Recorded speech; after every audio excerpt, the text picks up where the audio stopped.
let's get girly. Hi friends, a lovely little coffee, and we're gonna talk about girl stuff because I love doing this. Not saying I'm like the wisest of elves, but I feel like sometimes I've got good explanations of things. I'm quite good at like talking. So we're gonna talk all things girly, all things boys, all things friendship. I've got loads of questions, and yeah, make a coffee, make a mojito if you want. Grab a prosec, right? Grab whatever you want. I'm going for a coffee. I'm sat next to the radiator, even though it's not on, but I feel like it makes me feel like more warm than I am because it's like, anyways.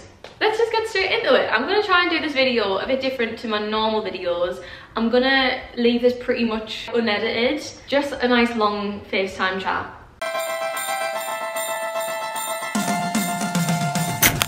Okay, the first one, I'm on 2 devices because that's how professional I am with my advice to you guys. How to thrive being single and stop caring about dating guys so much. Right, I feel like I'm very much in this era of my life right now. Like I feel like this is definitely something that I've been talking about quite a lot recently. I think sometimes, especially this time of year, oh, I should have put my Christmas tree here.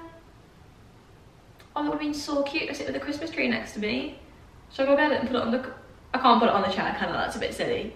I won't, I'll leave it. Obviously it's cuffing season, like yeah, relationships are nice, and I think this time of year, obviously everyone's in the house more, it's cold. A little cuddle now and then is obviously preferable. We do like it, but also there's such a nice freedom of being single. I think what I've done is I've started to think, of course we're gonna meet someone, right? Of course we are. Like, you and me aren't gonna be single till we die, are we? Of course not. We're too much of a great catch for us to be single forever. So I know that I'll meet someone at some point, and I know that I'll settle down, and I know I'll have kids like in years and years and years to come. And I think as soon as I meet that person and I have kids and blah blah, that's like my life forever then. Do you know what I mean? Like when I do that, I'll never be single again. Never say never, but you know what I mean? So that's gonna be like the biggest chunk of my life, is gonna be like with someone and having a home with someone and in that whole dynamic. So if that's the case, surely I should just enjoy this single era while I've got it. Because one day I won't be able to just go on a plane and go to Paris because I have to tell my hubby. I can't just buy a dog. I'll have to ask the husband if that's also okay. Like, you know what I mean? Like, you have to, it's a lot of give and take when you're in a relationship. I'm trying to enjoy the now because the now won't last forever. Just take this time to really focus on you. Try and be the best person that you can be, and then when you do meet your person, they're just the topping on the cake. It's not like they're completing you, or yeah, you know what I mean? A lot of people have asked about how to know whether a boy actually likes you or not. I'd love to know. I would love to know. Boys are complicated creatures, okay? But so are girls. I'm not saying we aren't. I think girls are very complicated as well, in different ways. Someone who continuously wants to speak to you, someone who checks in on you, someone who remembers things and remembers to ask. It's not just crappy conversation where it's just like, oh, like, how was your day? Like, oh, what you doing tomorrow? Like, boo hiss, okay? There's not those kind of things. Let's say you mentioned that you needed to buy a pair of shoes for an event, right?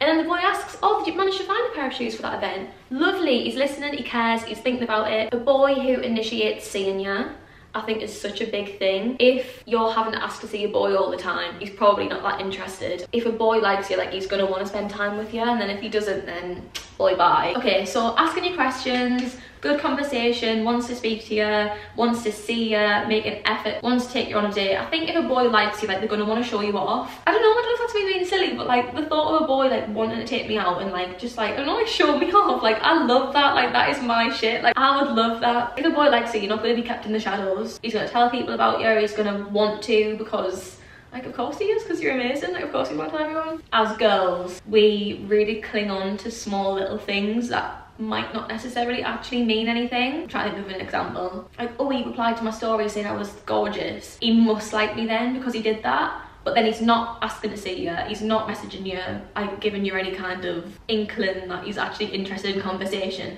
Like, but because he's done that, we're like, no, but that must mean it. But if he's not doing all the other things, he probably doesn't like, even if he does, he might like you a bit, but not enough. Logically, think about it from like a bird's eye view. I think sometimes what helps me is if let's say I'm in a situation and I'm not sure if a boy likes me or whatever, I would say it out loud as if I'm hearing it from someone else, like from a friend, and then what advice would I give them? Because I think sometimes obviously when we do it in our head, like we convince ourselves like we've got a bit of we like the person, so we want to believe the best. If you just say it out loud and try and do it from a neutral perspective, as if it's someone else talking, I think you kind of give yourself the answer. In my eyes, when a boy likes you, you'll just know. I think if you have to question it, then he doesn't, which is what it is. But a very good one, how to bring up that you want to use a condom.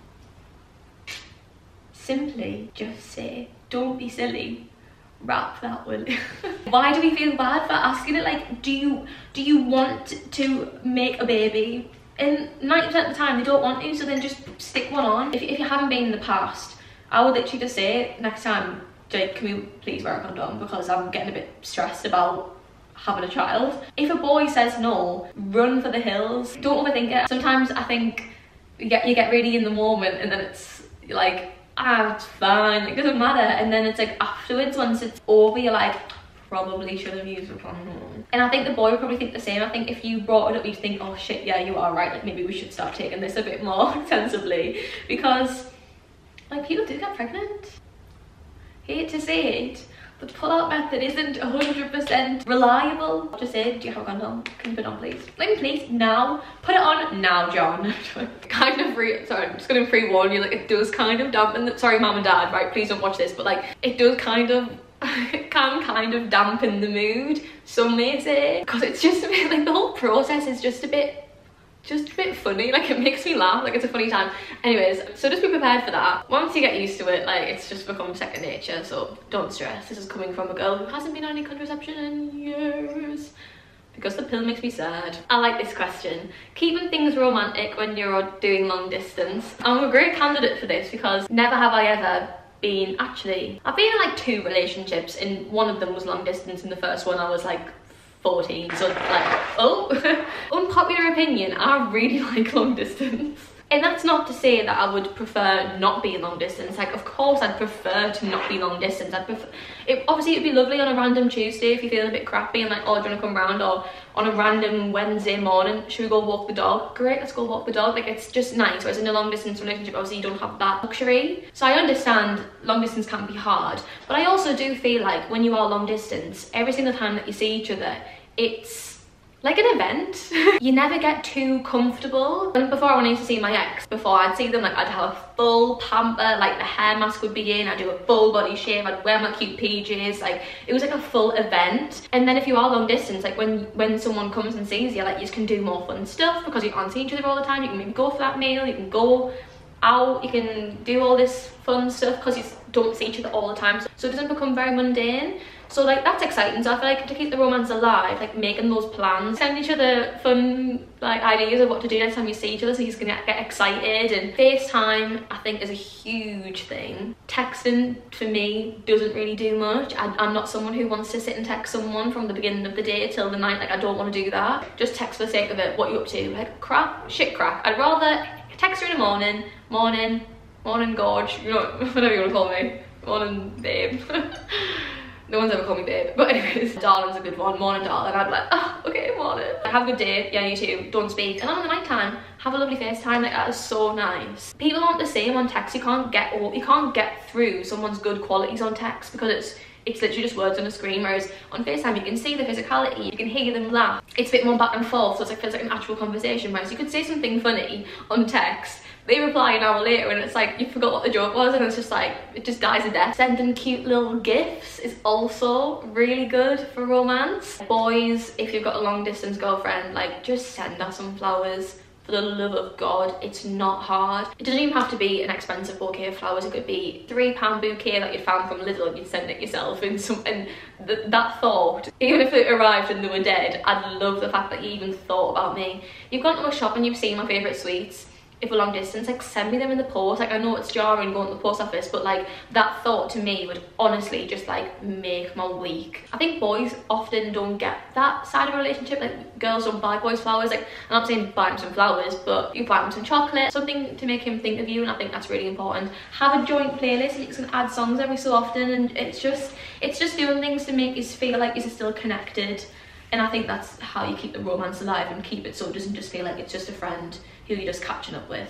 I suck at flirting. Who got any tips on how to flirt with the boy you like without it seeming too obvious? One word and one word only: eyes. Just look at him. Not in a scary way. Don't be stood in the corner of the room like, But a little, I don't want to do it, I can't do it, I can't actually do it unless there's a boy here. I don't know, I don't know. If he's there, just catch a glance every now and then. And when you talk to him, don't just be like deadpan. Like, even if you're a bit nervous and you've got like a bit of shit crack and you haven't got the great conversation, I think eyes can tell a lot. And just let it through on your eyes.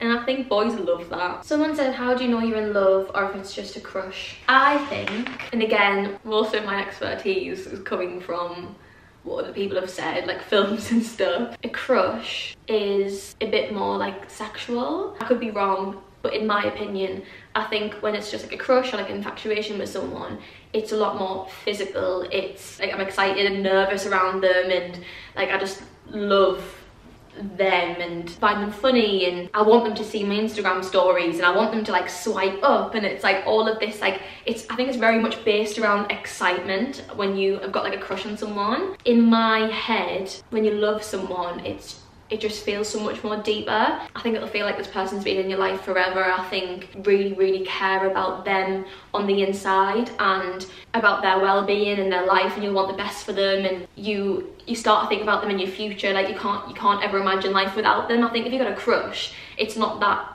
deep, whereas I think if you love someone, they've suddenly came in your life and you can't quite imagine ever not having them in anymore. Like I think that is love. Love is selfless. Love is putting them first. I think you'll just click with someone and it just feels right.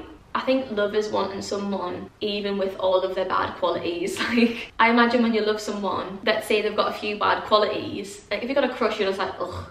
Whereas if you love someone, it's like knowing that and accepting it. Let me know what you think about that. I don't really know 100%, but that's how I picture it in my mind. I think when you love someone as well, like you compare everyone to them. Like yeah, you could see a sexy man and be like, oh, he's sexy, but John at home, he's way sexier. Do you know what I mean? Whereas if you got a crush, like I think your eyes are just like this. And the thought of getting with someone else like doesn't bother you, but I think if you're in love, like that thought makes you feel a bit uneasy. Someone said how to deal with body hair insecurities around guys. I'm gonna assume you mean like a partner. Let me just tell you this now, boys don't care. Some boys might care. If a boy cares, then again, bin him off. Like such a silly thing for a boy to care about. Unless they're pristine 24/7, they can't say anything. A lot of boys just aren't really bothered. And I think we think in our heads like, oh my god, I'm not shaved, like is he gonna be bothered, like blah blah, like I feel really embarrassed. I don't even think they even notice half the time. At the end of the day, it's up to you what you want to do with your body. Like if you want to shave, great. If you want to leave a bush or leave, great as well. Like it's completely up to you, and I don't think it's up to the other person to kind of tell you what to do or what not to do with your body. Unless it's like, just like getting stuck in the teeth.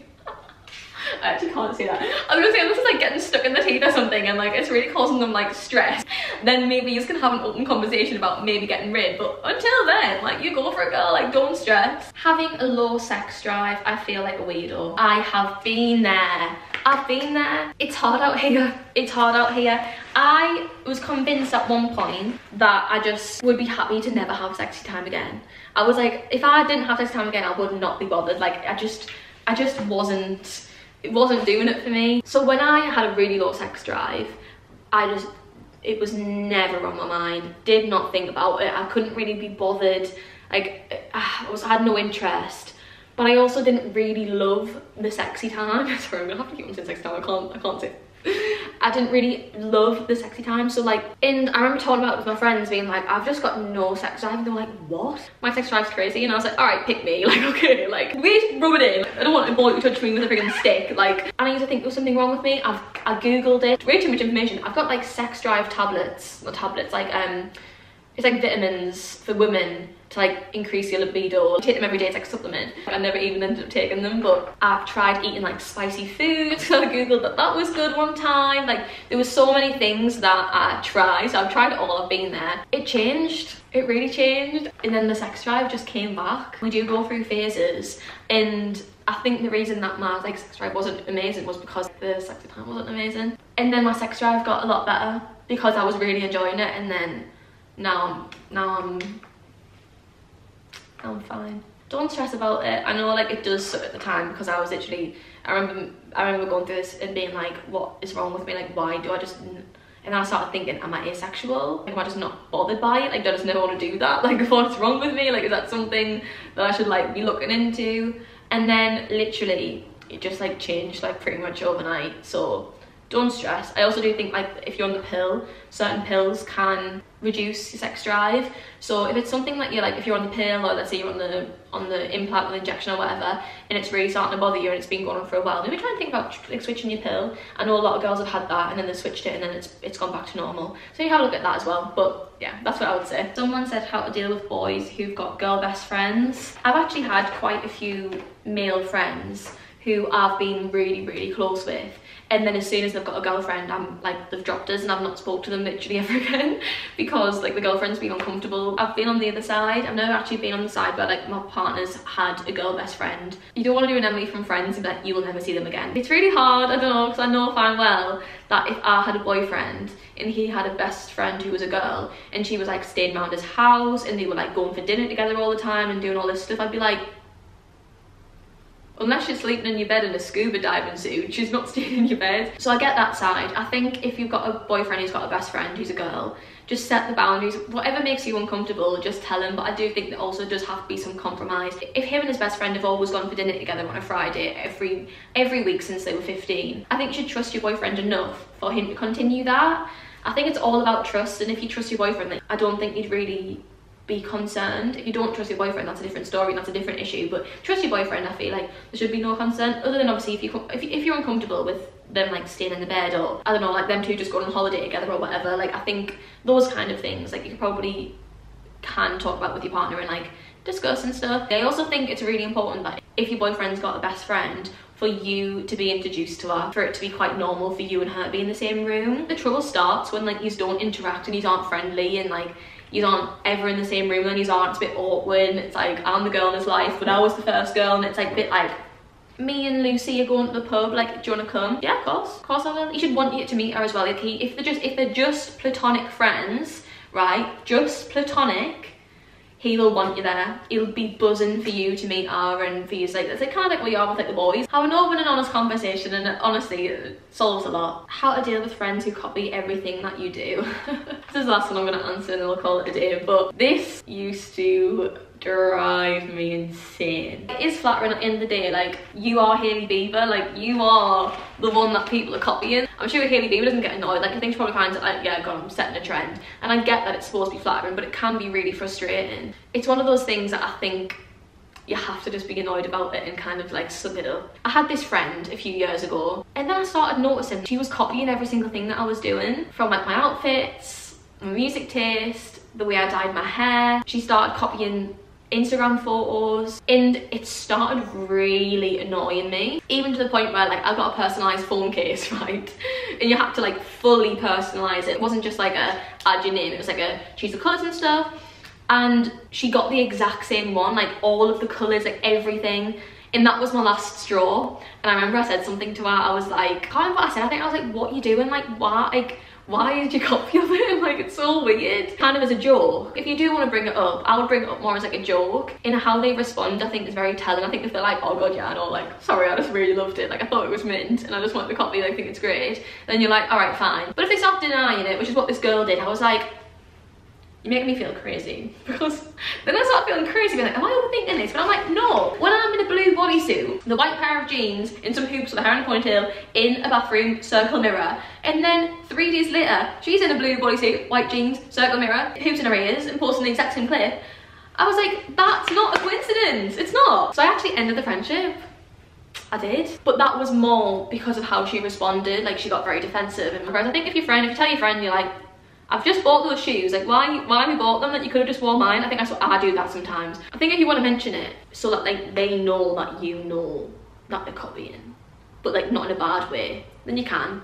But it's also like, it's one of those things that it's annoying, but it's like, it's not really that big of a deal. Like, there is bigger issues to have with a friend. I think it's gonna have to be just to suck it up. Unless she starts copying like your whole entire life, then it's a bit weird, then maybe you should run away. I hope you enjoyed this little girl talk. I certainly did. For those who are still watching me on here, I really do appreciate it, like more than you'll ever know. Like, it's just, yeah, I really appreciate it. But a lot more active on TikTok now and Instagram, so make sure you go follow me over there. And I'll see you later. I'll see you next week. Have fun on Monday. See you then.